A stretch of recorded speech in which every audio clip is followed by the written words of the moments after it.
Jain sir. Jain Tripathi, क्या हो रहा है? बड़ा था सर एसपी साहब के ऑर्डर से कि घर पे 24 घंटे सिक्योरिटी रहेगी। त्रिपाठी, अगर हम ही मुजरिमों के डर से घर में दुबक के बैठ जाएंगे तो आम पब्लिक का क्या होगा? ऐसा ही आस्था की किडनैपिंग को 5 दिन हो चुके हैं और अभी तक उनका कुछ पता नहीं चला। अगर आपको कुछ हो गया तो? एक कांस्टेबल बहुत है, बाकियों को भेज दो। Sorry sir, I have to follow orders. नमस्कार, मैं दिव्यांका त्रिपाठी दहिया क्राइम पेट्रोल 70 के इस एपिसोड में आपका स्वागत करती हूँ। यूपी पुलिस का स्लोगन है सुरक्षा आपकी, संकल्प हमारा। लेकिन यहाँ तो पुलिस को ही सुरक्षा मुहैया कराने का माहौल बन गया था। सोचिए कैसा खौफ का माहौल होगा ये, जहाँ पुलिस तक महफूज नहीं थी। कौन था ये दरिंदा जिसने दहशत फैलाई हुई थी? अंजलि, तुम वहां से सब्जी खरीदो, हम यहाँ किराना से घर का सामान लेते हैं। ठीक है। चक्का खा गई मेरी प्यारी अंजलि। हाँ, मैं इतनी आसानी से पीछे नहीं छूटेगा मुझसे। छोड़ो हमारा हाथ। ये तो नहीं तो क्या चिल्लाओगी? चिल्ला। देखो हम। हाँ, हम फिर आएंगे बहुत जल्दी।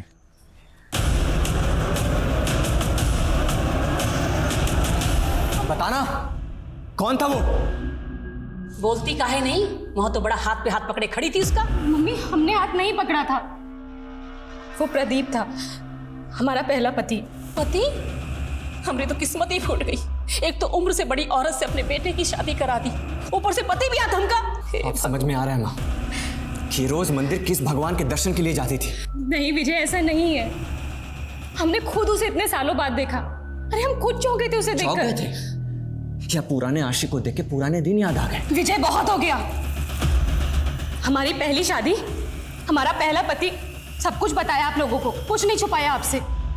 और जरूरत आप लोगों को थी। हमारे पापा ने आपकी मदद की थी, पर आप लोगों ने हमारी कद्र नहीं समझी। हमें भी नहीं रहना ऐसे मतलबी लोगों के साथ। जा रहे हैं हम विजय अपने घर।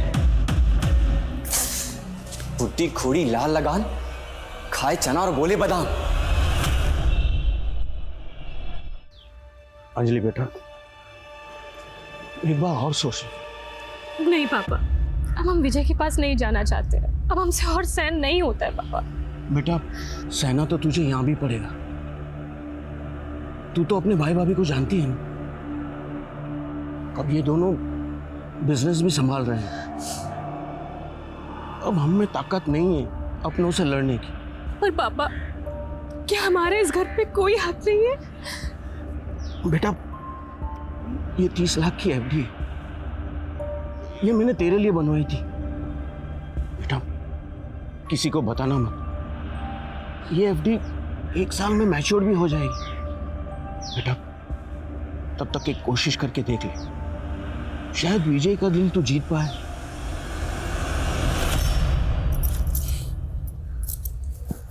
वाह अंजलि जी, आप तो बेशर्मी की बुलंदियां छू रही है। नहीं आते ही अपने पुराने पतिदेव से मिलने निकल पड़ेंगे। विजय, हम मंदिर जा रहे हैं। हमें मंदिर जाके थोड़ा सुकून मिलता है। और अगर आपको हमारे ऊपर शक है तो आप भी चलिए ना हमारे साथ। अरे नहीं, तुम्हारा रंगरलिया देखने का कोई शौक नहीं है हमें, और मंदिर जाने की कोई जरूरत नहीं है। मंदिर जाने में क्या दिक्कत है विजय? तुम मंदिर नहीं जाओगी, हम जा रहे हैं ना प्रभु से तुम्हारे लिए सद्बुद्धि मांगने। चलो विजय बेटा, हमको मंदिर छोड़ देना, तुम वहां से ऑफिस निकल जाना। जी माँ। लेकिन विजय, हम रोज मंदिर जाते हैं। रोज मंदिर जाती थी, पर आज नहीं जाना। लेकिन क्यों? बोला ना, ना मतलब ना।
बहुत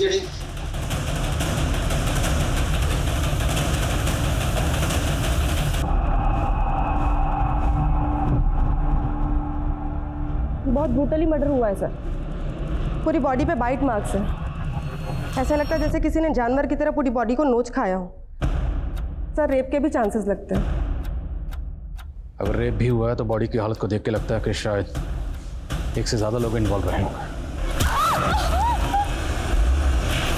सर दरवाजे पर कहीं भी फोर्स एंट्री के निशान नहीं है। तो मुमकिन है अंजलि ने कातिल के लिए खुद दरवाज़ा खोला। अंजलि शायद कातिल को तो जानती थी पर कातिल के इरादों को नहीं।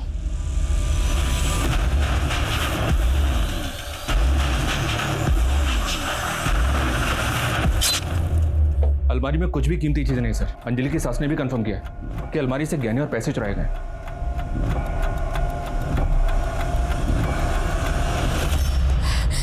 साहब हम मंदिर गए थे, अंजलि बेटा घर में अकेली थी। जैसे ही मंदिर से लौटे तो हमने दरवाजा खटखटाया तो देखा दरवाजा खुला था। अंजलि की हालत देख के हमारा सर चकरा गया था साहब। हमने फौरन अपने बेटे विजय को बुलाया साहब। आप लोगों में से किसी ने घर के अंदर आते जाते किसी को देखा था? नहीं साहब, हमारे घर का दरवाजा तो बाहर से किसी ने बंद कर दिया था। सर हमारा भी। तो आप लोग बाहर कैसे आए? हमारे घर का दरवाजा तो विजय ने खोला। हाँ साहब। हाँ सर हम लाश को देख के बहुत डर गए थे सर, इसलिए सर हम बाहर मदद के लिए आए थे, पर कुछ दिखा ही नहीं सर। पड़ोसी से बहुत आवाज़ें आ रही थी सर, इसलिए मैंने जाके दरवाज़ा खोल दिया। घर में घुसने से पहले पड़ोसी की कुंडी बंद की गई। मतलब जो भी किया गया बड़ी प्लानिंग से किया गया। पिछले दिनों आपने किसी ऐसे अनजान आदमी को यहाँ पर देखा जिसको देखकर आपको कुछ अजीब लगा?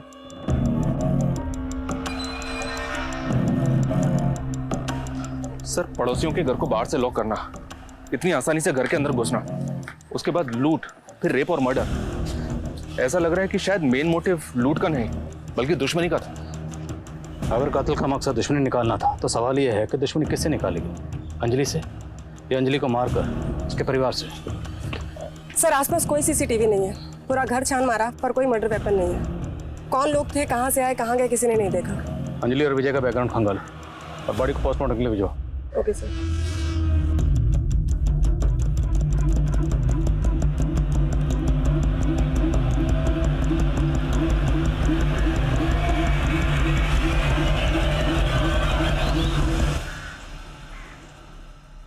सर एक नया एंगल सामने आया। अंजलि के पति का एक ड्राइवर है दीनाराम। विजय ने सुबह 5 लाख रुपए लेकर दीनाराम को अपने घर भेजा था, लेकिन सर वो गाड़ी और पैसे दोनों लेकर फरार है।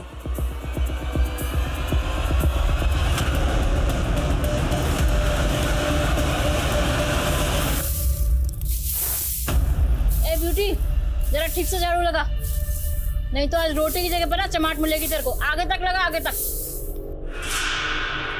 ये तुम्हारा काम है ना, बच्ची से क्यों करवा रही हो? ओ मैडम, आप काम करो अपना। रास्ते से पकड़ के लाई हूँ, खाना खिला रही हूँ उसको, तो उससे कुछ तो काम लूंगी ना। अरे लेकिन वो छोटी सी बच्ची है, उसकी हालत देखो, बीमार लगती है वो। आपको ज्यादा दया आ रही है तो आप अपने साथ ले जाओ, मेरी भी जान छूटेगी। क्या हुआ, हो गई बोलती बंद? ए ब्यूटी, ठीक से काम करना, सारे पत्ते इकट्ठे करो, उधर फेंक क्या।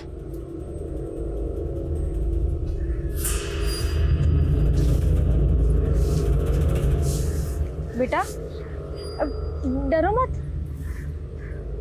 मेरे साथ चलोगी? ये दीनाराम है सर, विजय का ड्राइवर। तो ये कौन है? ये दुलारी है, अंजलि के घर में काम करती थी। कल शाम को सब्जी लेने बाजार गई थी, उसके बाद से घर लौटी नहीं। तो क्या इस कांड के पीछे इन दोनों का हाथ हो सकता है? पूरे चांसेस हैं सर। ये दीनाराम जिस घर में रहता था उसके मकान मालिक से बात की मैंने, उसने बताया कि दीनाराम ने 2 दिन पहले घर छोड़ दिया था। मतलब सब कुछ वेल प्लान तरीके से किया गया। पर एक बात मुझे अभी भी खटक रही है, अगर अंजलि के घर में घुसकर मकसद लूट करना, रेप करना, उसका मर्डर करना भी था, तो इतनी ब्रुटैलिटी से मर्डर? अंजलि का कातिल इतनी बेरहमी से क्यों किया गया? उसकी क्या वजह हो सकती है?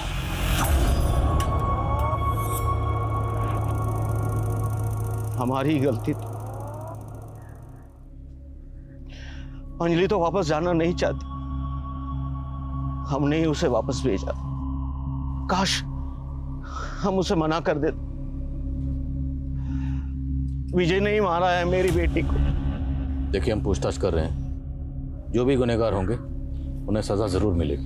अंजलि की किस्मत ही खराब थी।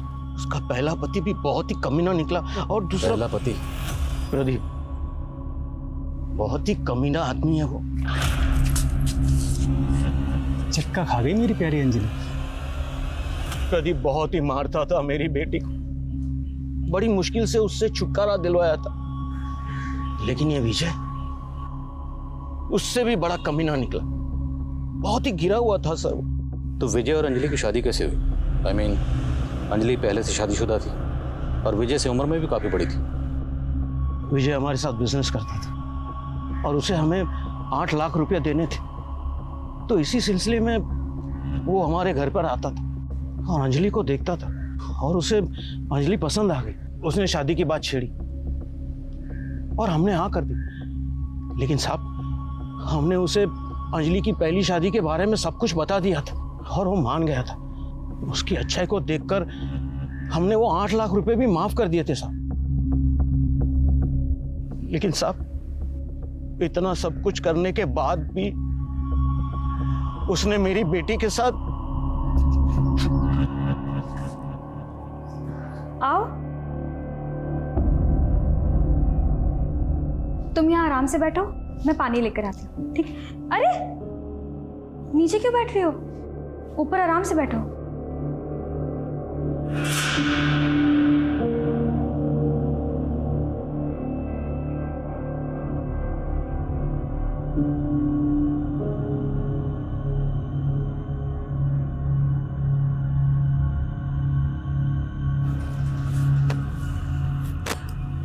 आजा बेटा, सो जा। हाँ?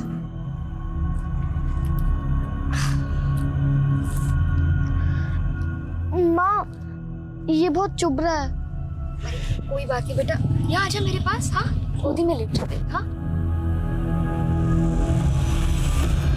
पानी।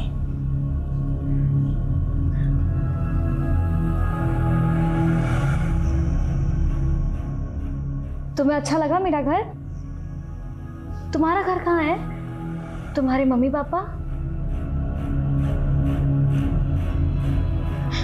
मेरे मम्मी पापा मर गए।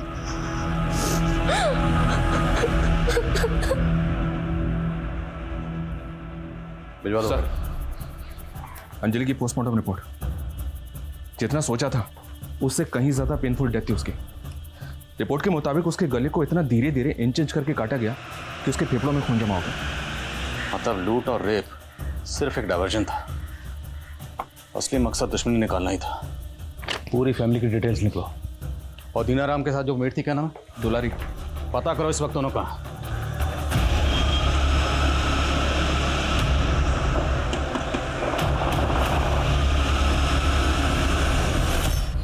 इस विजय की डिटेल्स निकलो और प्रदीप का पता करो। Okay sir. हेलो। वाह दीनानाथ जी, तुम तो बड़े झूठे निकले। अभी तो कह रहे थे कि नोटों से नहला दूंगा, अब? अरे मेरी प्यारी दुलारी, नोट कहाँ भागे जा रहे हैं? चल।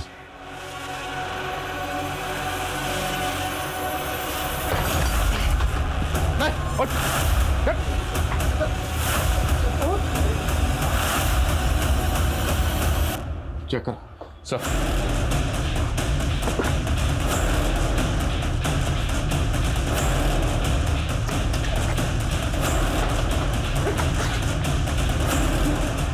सर, ये देखिए।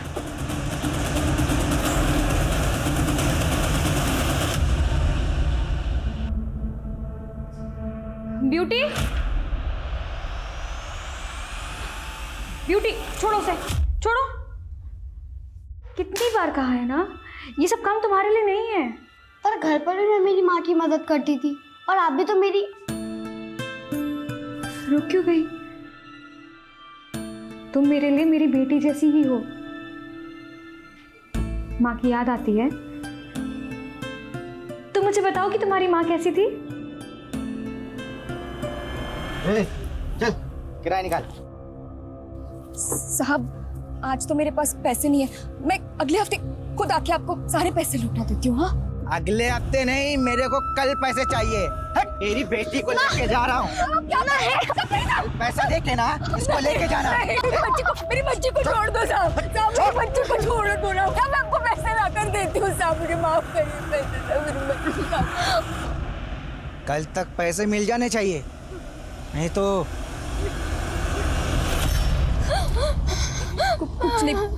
कुछ नहीं बेटा, शांत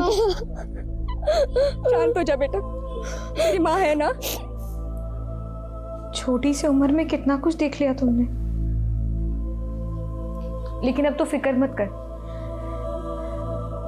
मैं हूं ना, मैं तेरा ख्याल रखूंगी, बिल्कुल तेरी माँ जैसा। माँ,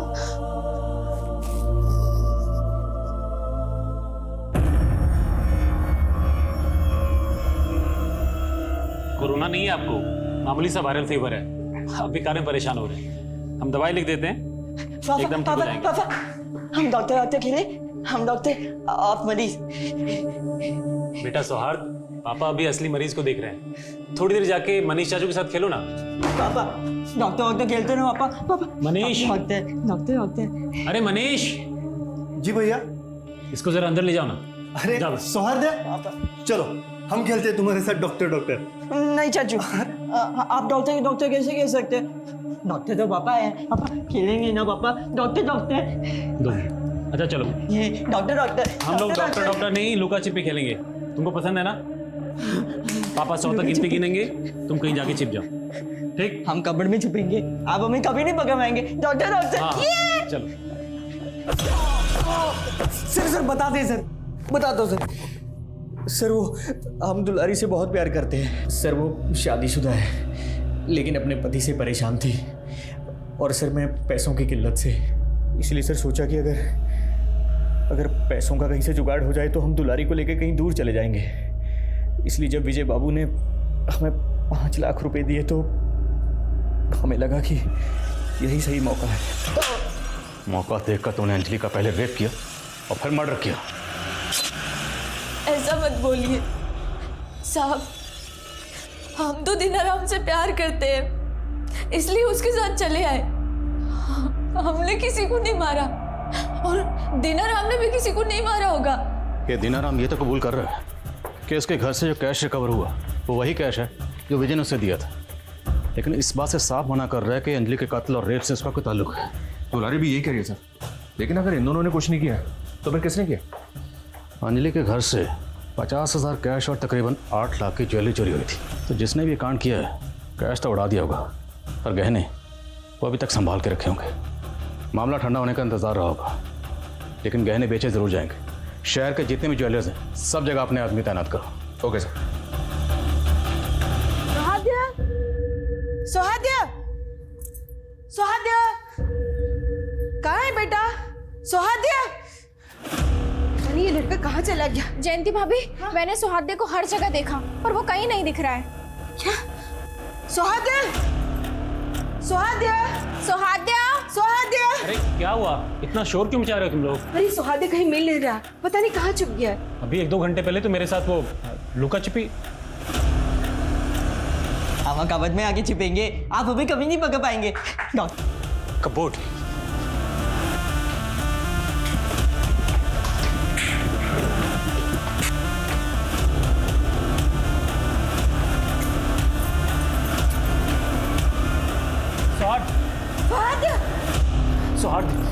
मैं पानी लेकर आती हूँ।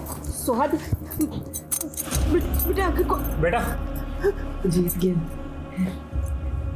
पापा, जीत गया।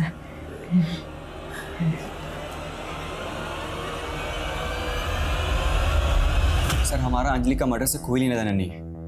हाँ, हमारी शादी लेन देन से हुई थी, उसको जवान पति मिला और हमें कर से छुटकारा सर। पर वो तुम्हारे साथ खुश नहीं थी, तुम दोनों मियाँ बीवी में अक्सर झगड़े होते थे। सर हम मानते हैं कि अंजलि को हम पसंद नहीं करते थे, लेकिन सर उसको मारकर हम अपनी जिंदगी कहाँ बर्बाद करेंगे? इतना तो हमें भी पता है कि अंजलि को तुमने नहीं मारा, ये किसी प्रोफेशनल का काम है, किसी प्रोफेशनल सुपारी किलर का। अब अंजलि की सुपारी तुमने नहीं दी तो अंजलि की सुपारी और कौन दे सकता है? सर प्रदीप दे सकता है, हमारी पत्नी का पहला पति।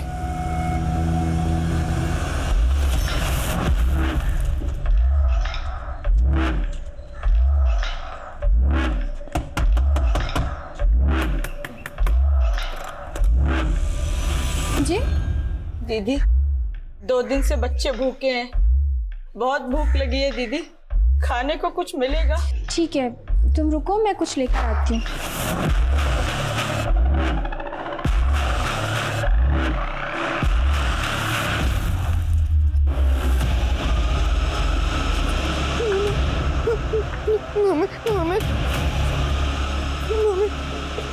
सोहर, सोहर, ये चोट कैसे लगी बेटा? चोट नहीं, ये खून कैसे लगा? बोलो बेटा।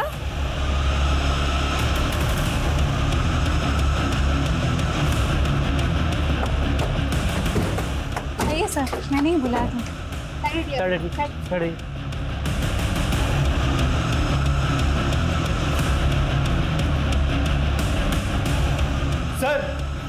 सर यहाँ पे।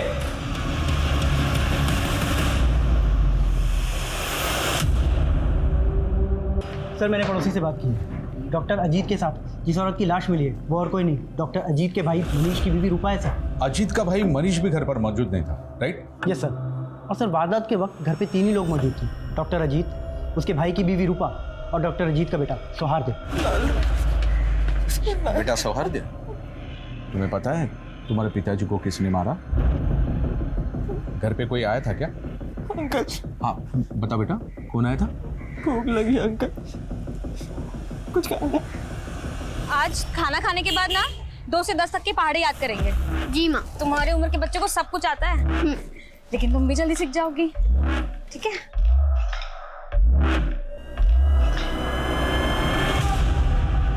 हाँ बेटा, अब बताओगे क्या देखा तुमने? हम पापा और रूपा चाची लुका छिपी खेल रहे थे। हाँ। फिर हम छुप गए ऊपर कबर्ड में।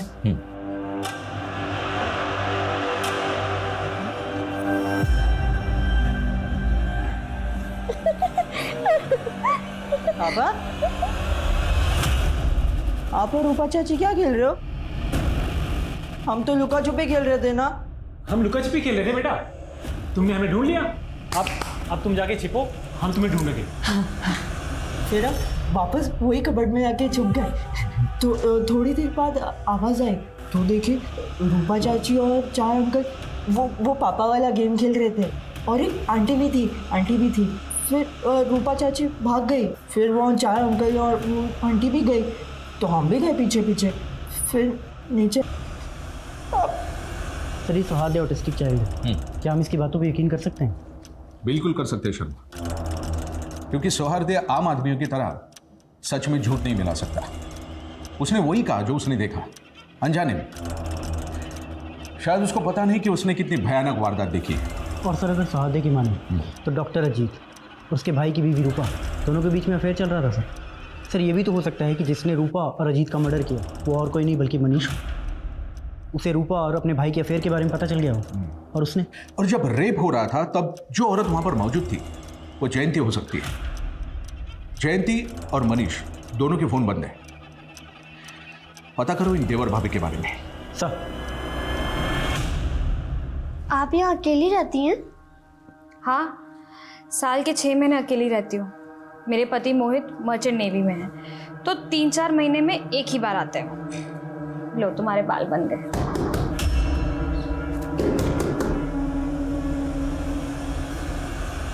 बेटा कुछ खाने को दे दो, बहुत भूख लगी है। हाँ लेकर आती हूँ। भगवान तुम्हारा भला करे।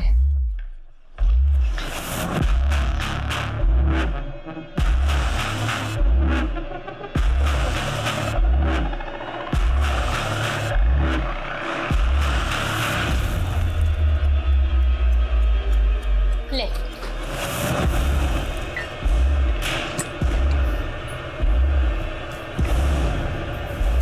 चलो जाओ ऐसे। ब्यूटी, ये क्या किया तुमने? हाँ, पानी क्यों फेंका उन पे? ऐसे नहीं करते बेटा। उनको भूख लगी थी ना, अब ये खाना उनको देना और उनसे सॉरी कहना। सॉरी। भगवान आपकी बेटी का भला करे। खुश रहो बेटा, खुश रहो। तुम्हारी बीवी और तुम्हारे भाई के बीच अफेयर चल रहा, ये बात पता थी ना तुमको? क्या बकवास कर रहे हैं सर आप? ये सब झूठ है। रूपा और अजीत भैया के बीच एक पवित्र रिश्ता था। जैसे तुम्हारा और तुम्हारे भाभी के बीच में। बताओ कहाँ है तुम्हारे क्राइम पार्टनर, तुम्हारी भाभी जयंती? बताओ। ना हमने कोई क्राइम किया है ना जयंती भाभी ने, वो तो अपने मायके गई हुई है। हाँ सर, हम अपने मायके गए हुए थे।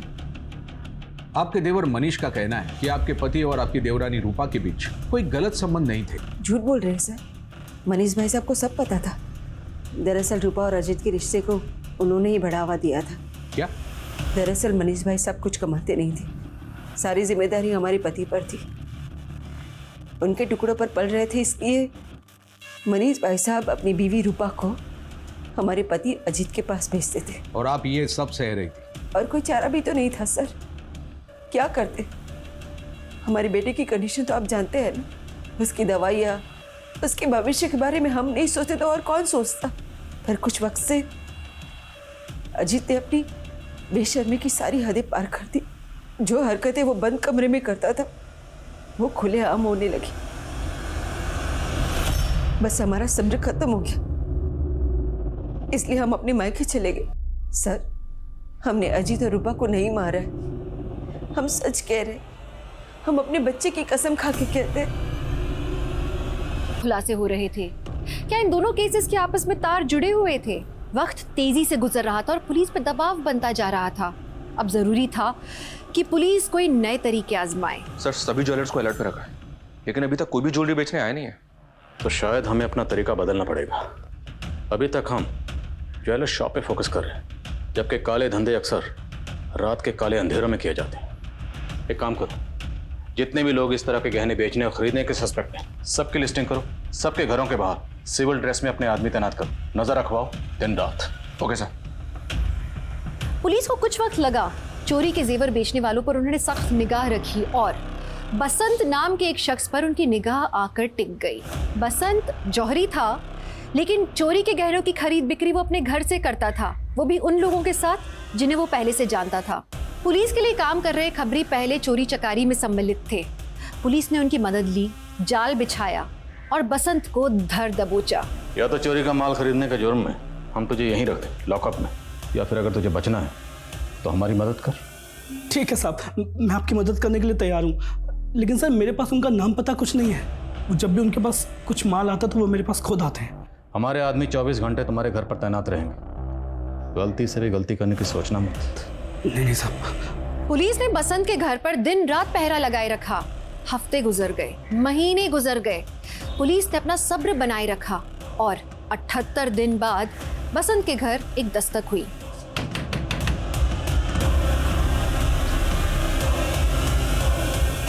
बसंत भाई से मिलना। अरे कौन है साहब, कौन है? विशाल, चेक करो थाला।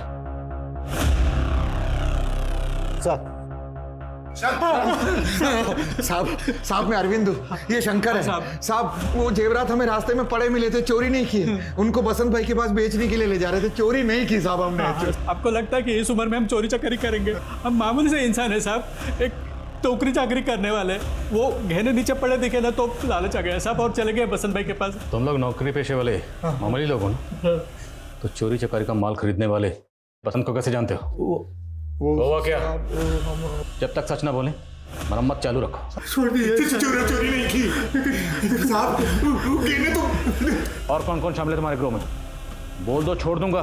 छोड़ दीजिए साहब, डर लग रही है साहब, मर जाऊंगा साहब, चोरी नहीं की। तुम तो बहुत अच्छा मसाज करती हो, कहाँ से सीखा? मासी से। मासी की वजह से ही मैं जिंदा हूँ।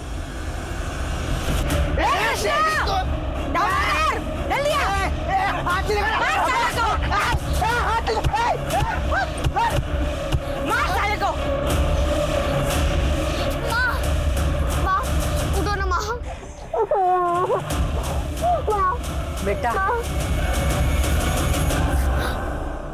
रो मत, आज से मैं तेरी मौसी, तेरी माँ से भी बढ़कर। मासी ने बचा लिया मुझे।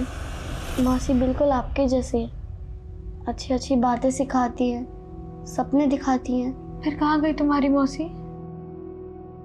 तुम फिर से अकेली कैसे हो गई?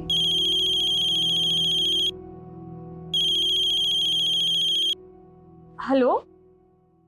हाँ मोहित, हाँ मैं ठीक हूँ। आप कैसे हैं?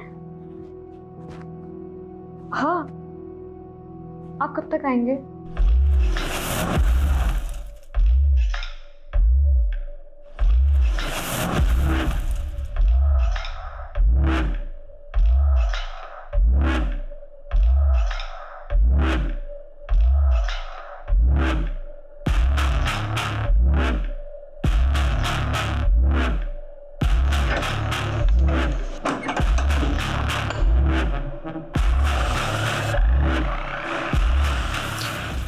लाइट चली गई मोहित।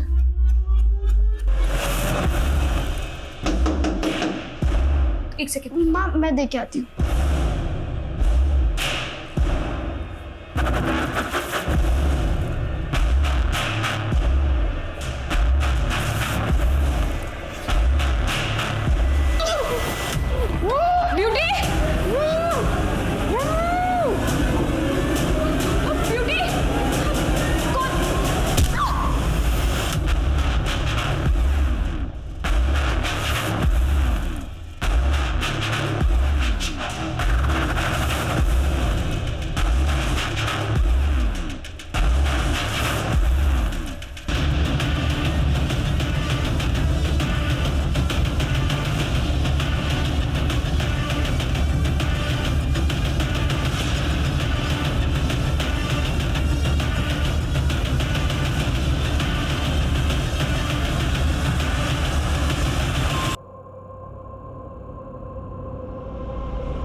सर, पड़ोसी कह रहे हैं कि पिछले कुछ दिनों से 10-11 साल की एक बच्ची नैना जी के साथ रह रही थी, लेकिन अब वो गायब है। सर बहुत ब्रूटली मर्डर किया गया है।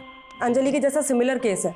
लूट हुई है एक से। और सर, इनके पड़ोसियों के घर को भी बिल्कुल वैसे ही लॉक किया गया है जैसे मर्डर वाले दिन अंजलि के पड़ोसियों के घर को किया गया था। अंजलि के केस को अभी तक हम पर्सनल वेंडेटा का केस समझ रहे थे, बट आई थिंक ये दोनों केसेस पर्सनल नहीं, किसी प्रोफेशनल ग्रुप का काम है।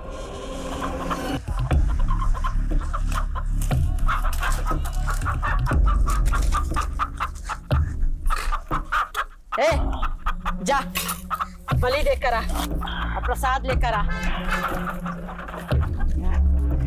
कृष्णा, आजा।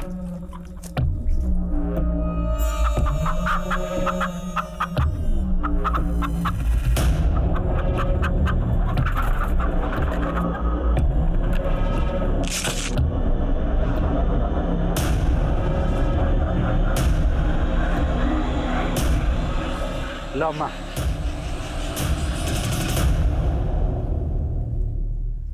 कावेरी, मैं क्या बोलता है, अभी जल्दी से जल्दी इधर से अपने को निकलना पड़ेगा, नहीं तो पुलिस आ जाएगी। इस बार हम पुलिस के पीछे जाएंगे और वो भागेंगे हमसे।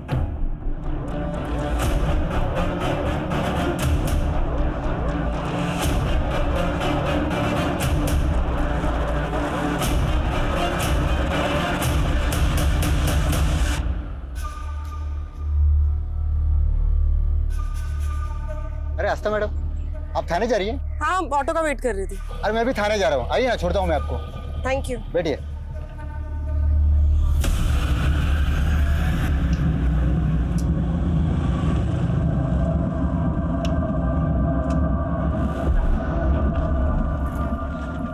मैम, टायर पंक्चर हो गया। यहाँ तो आसपास मैकेनिक भी नहीं मिलेगा रतन। देखता हूँ मैं कुछ करता हूँ।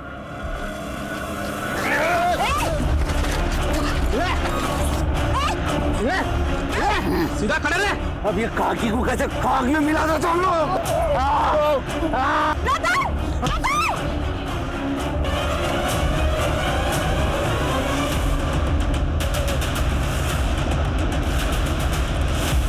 हटो एक सेकंड। आइए सर, यहाँ पे हटो हटो, सामने से हटो। ये देखिए सर,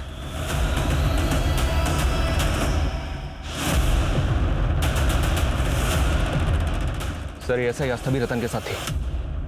एक कांस्टेबल ने आस्था को रतन के साथ बाइक पे जाते हुए देखा था और अभी आस्था का फोन भी बंद आ रहा है। सारी पेट्रोलियम टीम को अलर्ट भेजो और खबरों से पता लगा कि आस्था कहाँ है। Okay sir.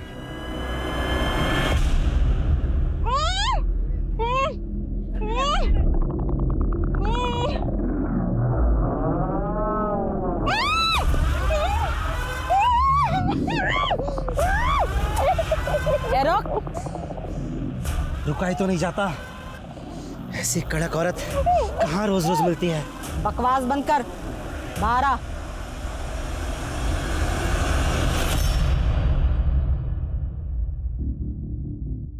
पुलिस वाली है, जब तक ये हमारे पास है पुलिस हमारा कुछ नहीं बिगाड़ पाएगी। एक बार हम लोग यहाँ से निकल जाएं, फिर तेरे को जो करना है कर लेना।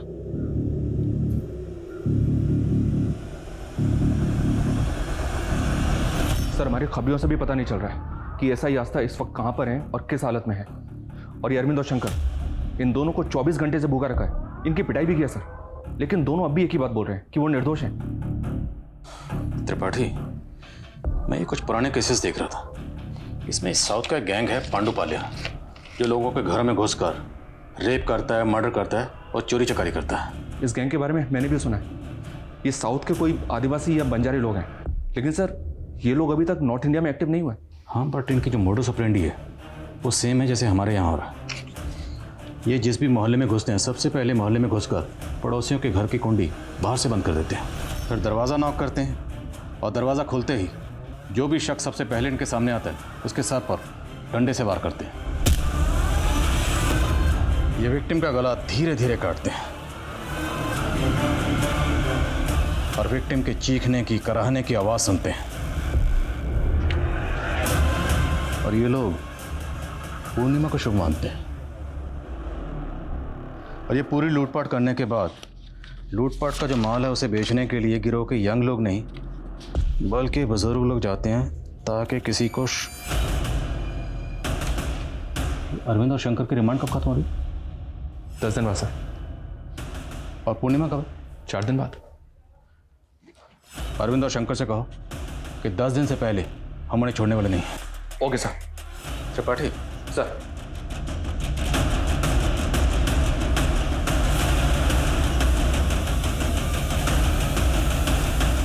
पता है नंदू, इस बार की शरद पूर्णिमा बहुत खास है। ऐसी पूर्णिमा 365 साल में एक बार आती है, जब पृथ्वी चंद्रमा के बहुत करीब होता है। पता है भाई, मुझे इसलिए साहब को तो पहले से बोल के रखा हूँ कि शरद पूर्णिमा की पूजा की छुट्टी मुझे चाहिए। शाबाश सर, छुट्टी बुलाता है पूजा की। सब शरद पूर्णिमा की छुट्टी चाहिए सर। सब लोग शरद पूर्णिमा पे छुट्टी मांगेंगे तो थाने में कौन बैठेगा? हाँ? साहब 1 मिनट आइए ना। साहब बात सुनिए साहब। क्या हुआ?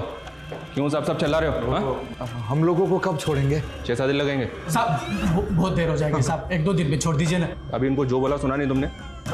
कम से कम 6-7 दिन लगेंगे, समझ में आया? साहब हम आपकी मदद करने को तैयार हैं, पर आपको भी हमारी एक शर्त माननी होगी।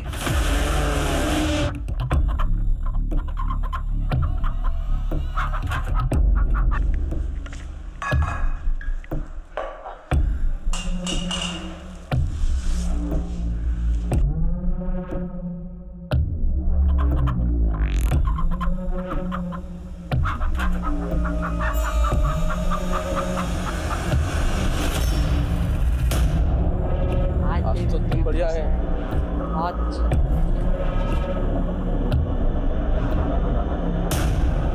जय देवी।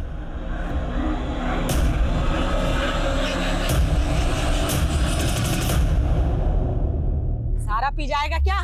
ए, जा जरा मैडम को भी हमारा प्रसाद चखा करा।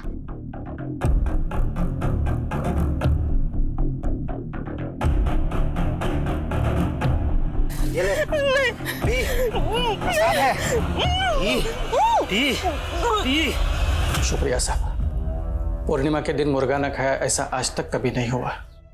आज आपके वजह से हमारी परंपरा टूटने से बच गई। हमारे लिए हमारी परंपरा से बढ़कर कुछ भी नहीं साहब। हम अपने गिरोह से गद्दारी तो नहीं कर सकते, लेकिन आज आपने जो हम पर एहसान किया है उसे चुकाने के लिए हम कुछ भी करने के लिए तैयार हैं। हाँ साहब, हम बता सकते हैं पांडुपलिया गैंग तक कैसे पहुंचा जाए। तुम लोग जानते इस वक्त वो कहाँ? नहीं साहब, हमारा तो काम सिर्फ जेवरात को बेचना है, लेकिन हम मज्जारों का गैंग किन किन जगहों पर कितनी देर के लिए रुकता है ये हम आपको बता सकते हैं। किन किन जगहों पर?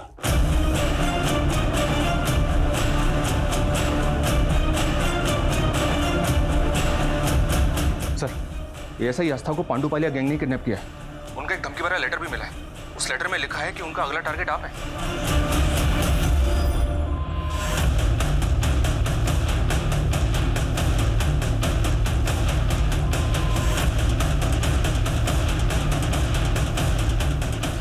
जैन सर। जैन त्रिपाठी क्या हो रहा है? बड़ा था सर, एसपी साहब के ऑर्डर से आपके घर पे 24 घंटे सिक्योरिटी रहेगी।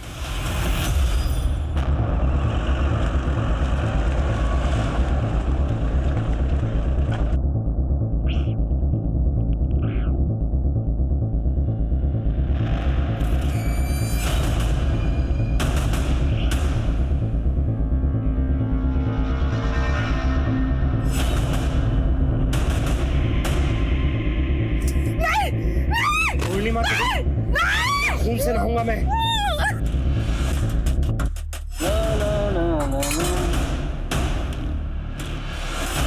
मदन, भाग पुलिस!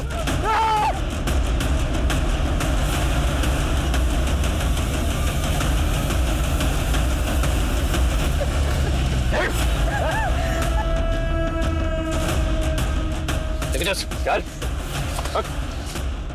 आशा, जैन सर, जय, ठीक हो तुम? बच गए आप। अगला नंबर आपका ही था। ये पूर्णिमा आपके लिए भी शुभ रही। तेरी पूरी जिंदगी जेल की काली अमावस में कटे। लेके जा आएंगे हम, आशीर्वाद से बाहर आएंगे। अगले कुछ महीनों में पुलिस ने पांडुपालिया गैंग के कई सदस्यों को गिरफ्तार किया, जिसमें 10 साल के बच्चों से लेकर 70 साल के बुजुर्ग तक शामिल थे। ये गैंग एक मोडस ऑपरेंडी पर काम करता था। औरत और बच्चे जगह जगह पर घूमकर ऐसे घरों का पता लगाते थे जहां सदस्य कम हो या जहां बुजुर्ग रहते हो या औरत अकेली रहती हो।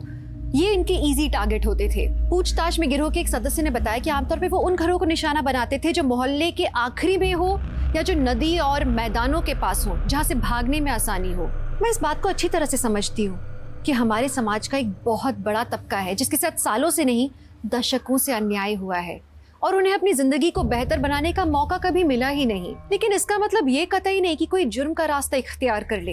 इस तरह से तो पिछड़ा वर्ग और पिछड़ा हो जाएगा और पिछड़े वर्ग का हर सदस्य मुजरिम बन जाएगा। लालच एक ऐसा नशा है जो जमीर पर हावी हो जाता है। इंसान सही और गलत के बीच में अंतर नहीं कर पाता, कहाँ रुकना चाहिए वो समझ नहीं पाता। ऐसे गैंग्स लोगों की जिंदगियां बर्बाद कर देते हैं, लोगों का सांस लेना मुश्किल कर देते हैं। आज पुलिस की पुरजोर कोशिशों के बाद पांडुपालिया गैंग का आतंक कम हो गया है। इस खौफनाक गैंग को रोकने के लिए यूपी पुलिस ने जो दिलेरी दिखाई वो सराहनीय है। टीम क्राइम पेट्रोल की तरफ से मैं आज उनकी बहादुरी को सलाम करना चाहती हूँ। आप सतर्क रहें, सुरक्षित रहें। इसी आशा के साथ मैं दिव्यांका त्रिपाठी दहिया लेती हूँ आपसे विदा। फिर मिलूंगी अगले केस के साथ। आप देखते रहें क्राइम पेट्रोल सतर्क। जय हिंद।